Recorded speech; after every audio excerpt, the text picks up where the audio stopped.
I have this ink and I have this fear. I dip the quill and watch it bleed, a beautiful mess on the page. Thoughts twist and rewrite themselves, just like these dark, swirling patterns. In the early morning light, surrounded by my chaos of notebooks and paint, I find a strange thrill in this rawness. It's like watching wildflowers push through cracked earth, an impulse that just has to break free. It's the start of everything, then comes the fun part, the distortion. Imagine walking through a hall of mirrors, but each reflection is you rewriting your own story. The words on the pages glow and ripple like water. They float around me, some crumbling into butterflies that just fly away. It's a reminder to let go of perfection. There's so much beauty in the mystery of transformation and not knowing exactly where the words will land. But I'd be lying if I said I wasn't nervous. Standing on a cliff at twilight with the wind blowing, you can't help but think about the shadows below, all the whispers of failure and judgment. But then I look up. The sky is filled with stars, and I reach out to catch them. They turn into fireflies, lighting up the path right in front of me. My hands might tremble, but they're open, ready to embrace the beautiful risk of it all. Ultimately, it's not about the ratings or the applause. My core motivation has always been about telling an authentic story.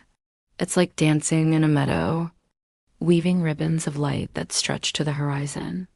And sometimes others are drawn to that, like children, wanderers, kindred spirits. Their joy is the real reward. It's the feeling of opening a book and watching the words turn into birds, soaring freely into the sky.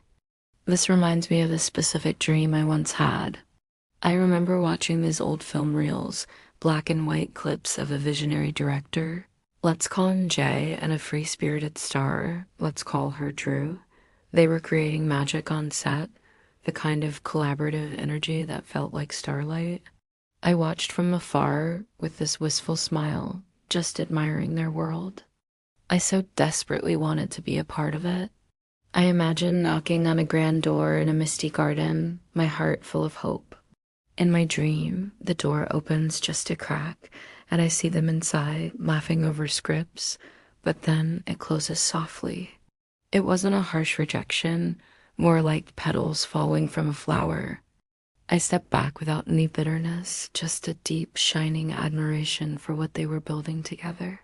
Over the years, our paths would cross in small ways. We'd be at the same parties, toasting from across a room, sharing a knowing smile like old friends. I'd write fan letters that I'd fold into paper airplanes, sending them flying toward a distant movie premiere.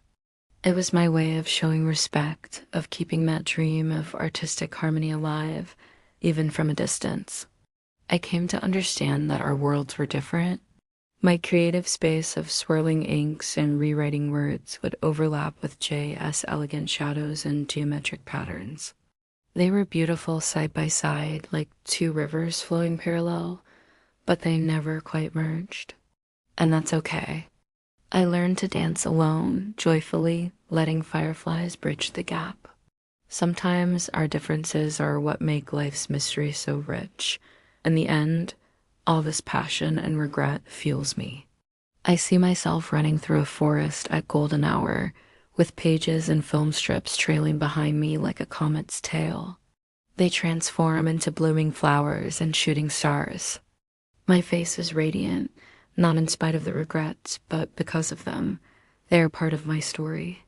Even if some collaborations are missed, the impulse to create, to live, is eternal. And so, here I am, on a hilltop at sunrise, notebook in hand. The world unfolds with infinite possibilities. Every path, every rejection, every raw impulse has led me to a deeper sense of wonder. The story isn't over, it's always just beginning. Thanks for listening. Don't forget to follow for more stories.